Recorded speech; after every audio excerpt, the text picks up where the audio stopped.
আমরা যখন কোথাও ঘুরতে যাই কতই না আনন্দ। দেখো ব্যাগপত্র নিয়ে বেরিয়ে পড়েছি, ঘুরতে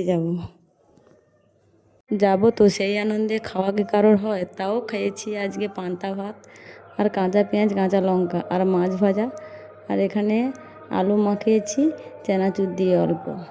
আর এই আলু মাখা আর এইসব দিয়ে কারা কারা খেতে ভালোবাসো কমেন্টে জানিও। পান্তা ভাত খেতে আমার কিন্তু খুবই ভালো লাগে, আর মাঝে সাঝে একটু খেলে তার সাথে আরও ভালো হয়।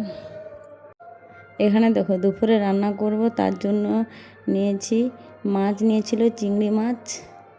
চিংড়ি মাছের এখানে বড়া করব, চিংড়ি মাছের বড়া নয়, চিংড়ি মাছের নিশের বড়া করব। আর এখানে চিংড়ি মাছের টক করব, আর যাওয়া হবে তো তাই বেশিগুলো করব না, আর পটল তরকারি করব। এই আমাদের দুপুরের মেনু। তেঁতুল ভিজিয়েছি আর টকটাও আমাদের হয়ে গেল, তাড়াতাড়ি রান্নাটা বসিয়ে দিয়েছি। আর এখানে পটল তরকারি বানাবো, তার জন্য দুটো চুমড়ো মাছ দিয়েছি, কেননা একটু স্বাদ হবে তার জন্য।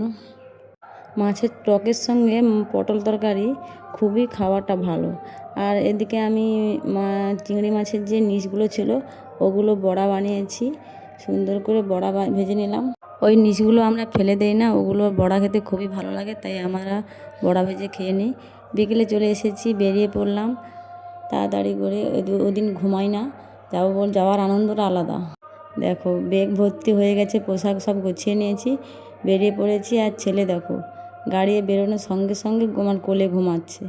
আর এদিকে একটু বিশ্রাম নিয়ে নিলাম, গাড়িটা একটু থামিয়েছে যে কেউ যদি কোথাও বাইরের দিকে যায় তার জন্য।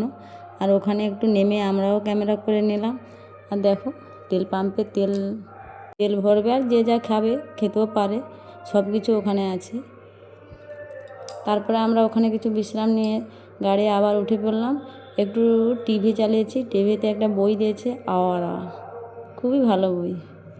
বইটা দেখতে দেখতে কিছুক্ষণ আবার রাত হয়ে গেছে। এখনকার মতন টাটা, আবার দেখা হচ্ছে অন্য কোনো ভিডিওয়।